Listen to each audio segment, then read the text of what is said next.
Back in 2003, a famous boxer and heavyweight champ named Mike Tyson declared bankruptcy. He owed a whopping $30 million, even though he'd earned over $300 million during his career. This raises a big question about money itself. A lot of what we do in life, our goals, our drives, revolves around getting more of it. But what's the use if we can't handle it properly? Today, people in America are carrying the highest credit card debt ever recorded. In simple terms, it means we haven't learned from past mistakes.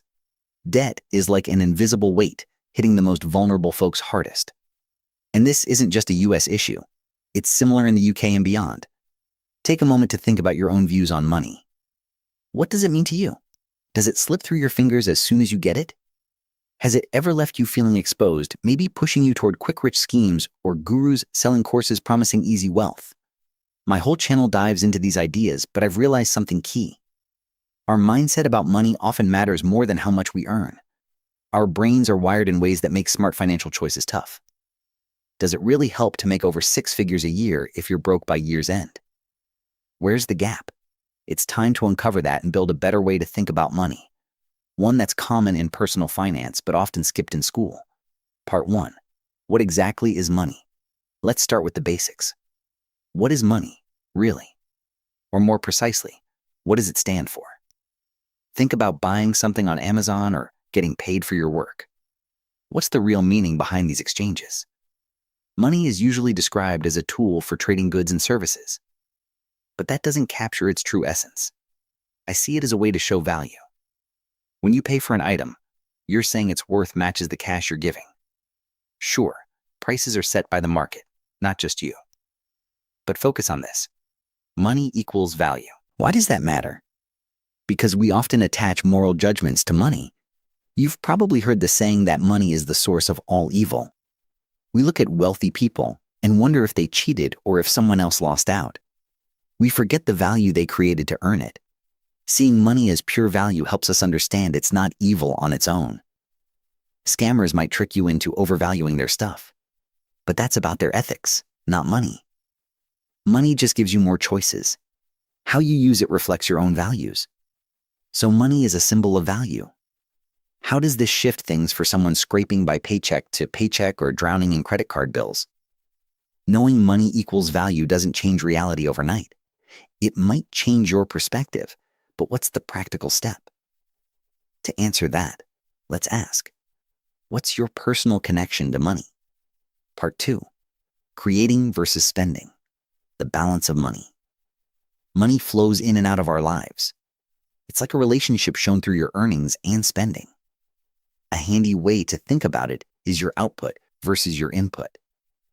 What you produce versus what you consume. Mostly, money comes in because you've created something valuable, often through work or a job.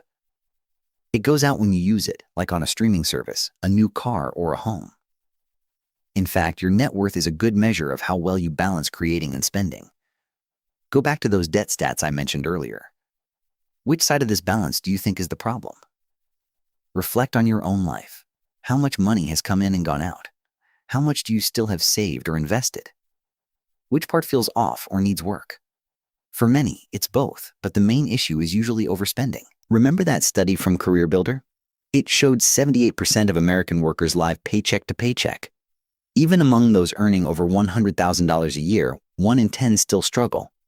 You might think they need more income, but if you're making way above average and still spending it all, the real fix is your spending habits. As celebrities who've gone bankrupt show, no amount of earning matters if you can't control your spending. Part 3. Escaping the money trap. A rat race is an endless, pointless chase. Sometimes it's blamed on a regular 9-to-5 job, with people pushing courses to make you feel guilty. But that's unfair.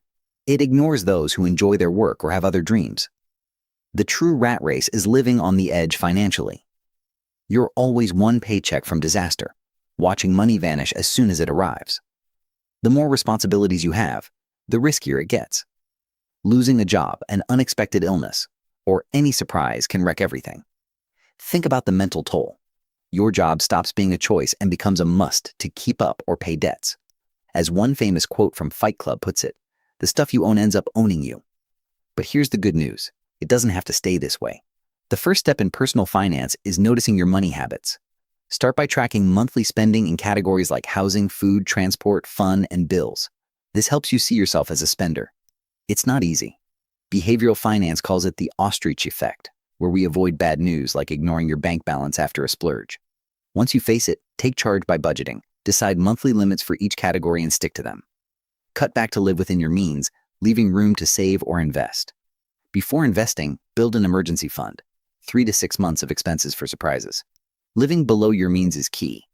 Why choose a lifestyle you can't afford, putting you on that edge? Our brains play tricks, like the ostrich effect or hyperbolic discounting, where we pick short-term treats over long-term gains, like buying shoes instead of saving.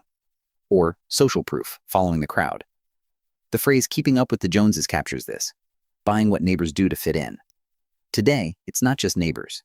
It's social media, measuring worth by likes. The Bank of Canada governor noted that for many Canadians, debt is just part of life. But I'm not saying buying nice things is wrong. This video isn't about hating stuff.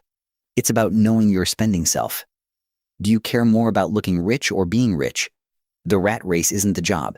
It's chasing the next paycheck or item, sidelining your big goals. Budgeting and tracking have proven to pull you out. It's exciting to talk about earning big, but what's the point if spending habits drain it all or force endless work? That's the real trap. Part 4. Focusing on earning. The production side. Now, let's shift to making money. Channels like Graham Stephan or Dave Ramsey excel at teaching spending control, but I wish they covered earning more. It's harder to boost income than cut costs, so they focus on broad advice. Communities like Fire Financial Independence Retire Early emphasize saving and investing early by living cheaply. Minimalists share similar ideas, questioning materialism. These strategies work for many, but let's be real. Graham doesn't rely on coupons to earn $100,000, $200,000 monthly from YouTube, and Dave's net worth isn't from frugality alone.